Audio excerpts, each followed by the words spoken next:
When you say that the last ending of Mark's not in Mark, you're compromising and you're giving in to the Muslims and you're making the faith look stupid.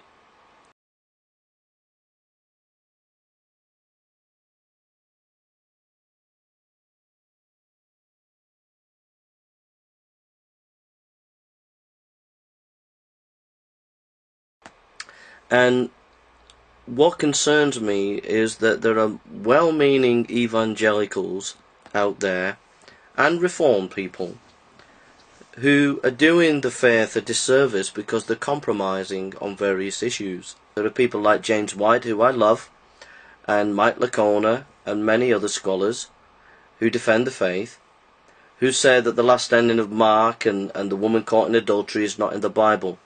We can give you manuscript evidence to show that that's not the case.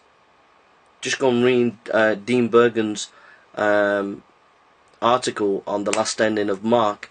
He's an old scholar of the mid 19th century, and nobody's ever refuted that work. So people like James White, who I love, and Mike Licona, who I love, are compromising the faith by not having a better defense of textual criticism and compromising to the Muslims. Back to the phone lines. We'll talk next to Katie, listening in Kansas City, Missouri on Bot Radio. Hi. Hello, Hank. Are you there? I am.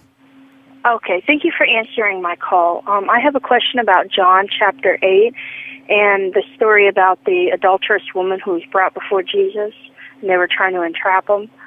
I am just now learning that that's not found in any of the original documents. I mean, not the original, but the oldest documents that they have, and that people are saying that was added, I think, in the 6th century or the 5th century, and I was just wondering what's your take on that, and how do we know that that's a factual account, if that's true? Well, we actually don't.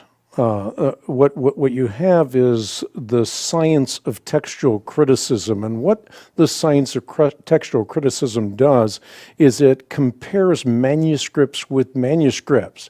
Every manuscript has errors, multiple errors, but they don't have the same errors.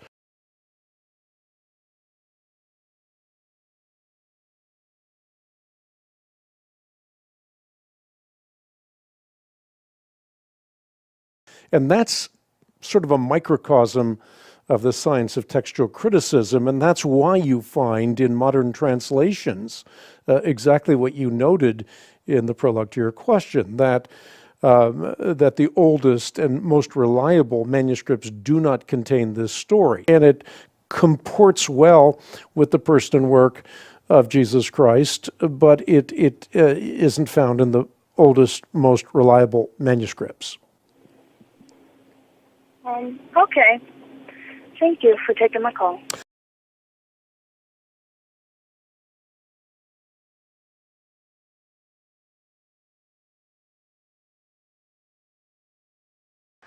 And then there are people at Hyde Park, and I won't name the name, but there are a few theology students down there, PhD and MA students, who believe in openness of God theology, that God doesn't know the future, who believe in annihilationism, that there is no hell, who believe that who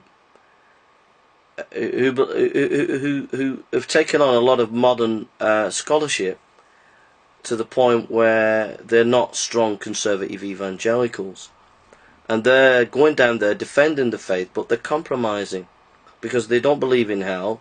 They believe in openness of God theology, and so